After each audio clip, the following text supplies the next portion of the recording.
Студентам медицинского колледжа провели традиционный урок мужества, приуроченный к Дню военной разведки. Рассказали о легендарном разведчике, переводчике, профессоре Киме Цаголове. Показали документальный фильм и прочитали лекцию о его подвигах. Ким Цаголов всегда отличался стальной волей и безграничным мужеством. На его счету 28 государственных наград и почетных знаков.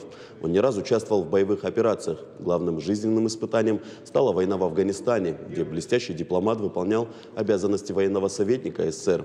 Под видом глухонемого внедрялся в банды маджахедов.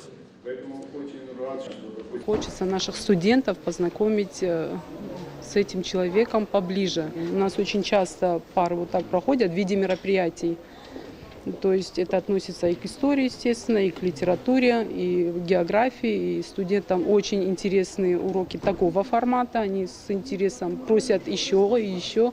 Человек-легенда разведки Афганистана, много очень сделавший на своем посту. Он был помощником президента Афганистана по военной политике.